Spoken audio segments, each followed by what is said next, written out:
the news at 10, live from Channels Television. Reporting tonight, Amarachi Ubani. Good evening and welcome. Tonight, the Supreme Court upholds the election of Dr. Olusegun Mimiko as Governor of Ondo State, dismisses appeals of the PDP and the ACN governorship candidates. Taraba State House of Assembly members remain divided over Governor Dambaba Suntai's health despite a video of the governor's address. The Nigeria Labour Congress threatens nationwide strike following National Assembly's removal of minimum wage clause from the exclusive list of proposed amendments to the 1999 Constitution. And UK Prime Minister David Cameron presents case for military action against Syria to British Parliament. Tonight on Business News, CBN's MSME Intervention Fund sharing formula and interest rates generates concern.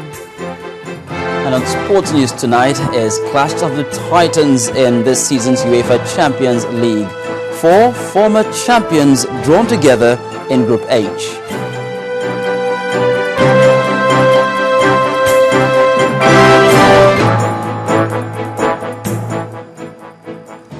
It was victory in the courts today for Ondo State Governor Olusegun Mimiko after he was validly affirmed governor of the state. A Supreme Court delivered judgment in 2 separate appeals by the former Action Committee challenging the victory of Governor Mimiko.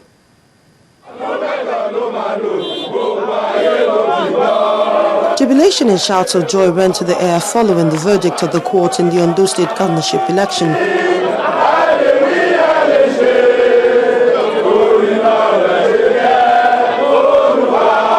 The justices of the court, led by Justice Walter Onogene, made good their promise to deliver judgment in the case 48 hours after hearing the parties in the case.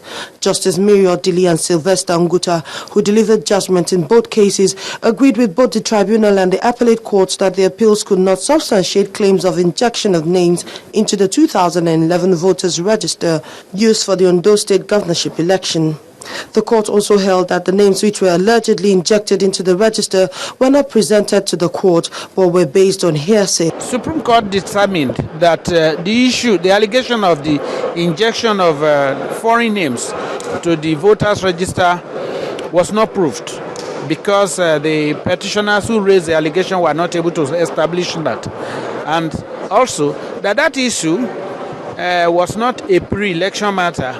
And they agree with the Court of Appeal on those courts too. When you look at the judgment, we have established something that we did not have a credible election because all the courts, the 3 courts, admitted that there were injections, and that is 164,072 injections. Reacting to his victory, Governor Olusegun Mimiko urged his opponent to sheath their swords and work with him for the development of the state. It would have been another matter if this case had lapsed on technical ground, which we did not want.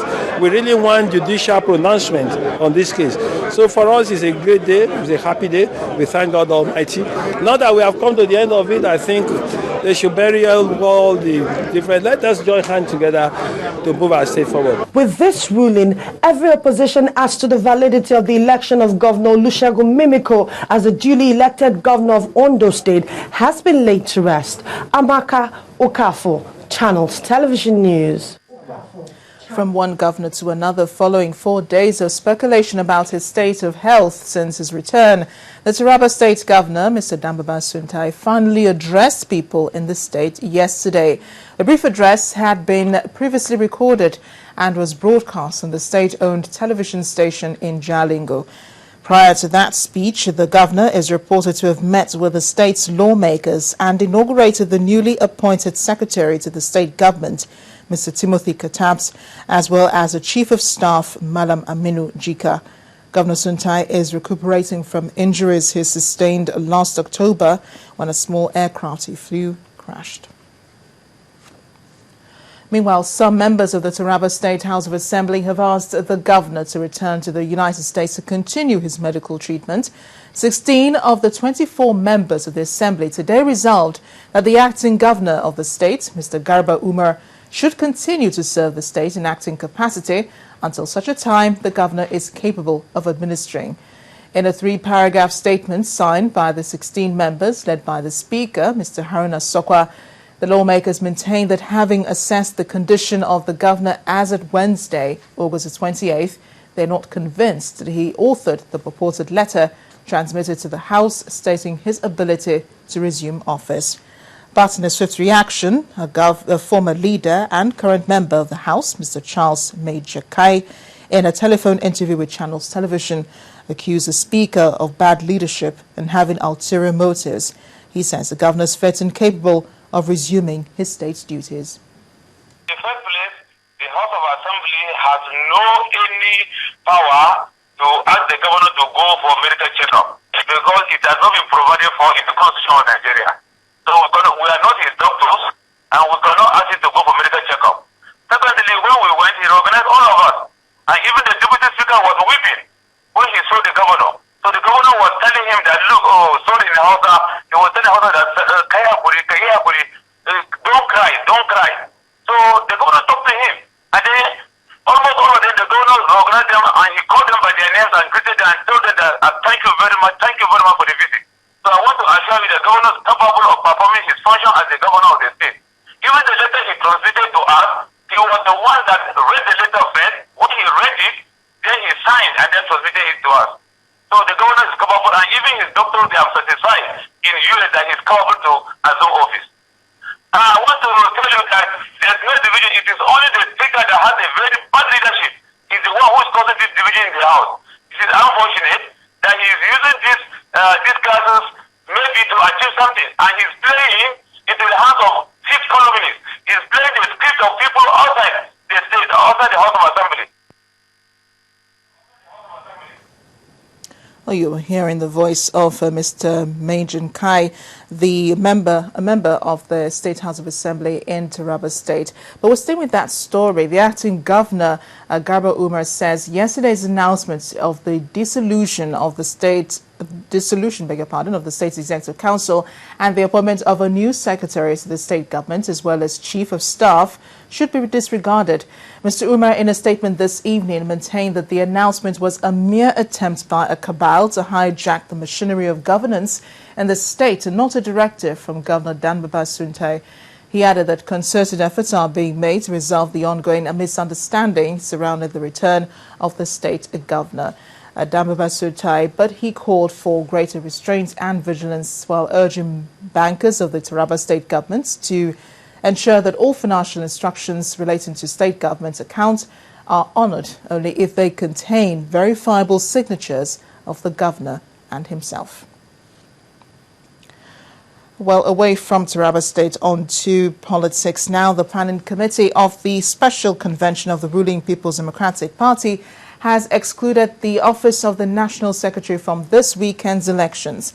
At a news conference in Abuja, the chairman of the Convention Committee, Professor Jerry Gana, explained that the election for the post of the National Secretary was deferred because of a subsisting court case. Professor Gana said all is set for the Special Convention without hindrance. Ahead of Saturday's special convention of the People's Democratic Party, the National Secretariat of the party has come alive once again. Prominent among the activities in the area is this protest by a group known as the Southeast PDP Women.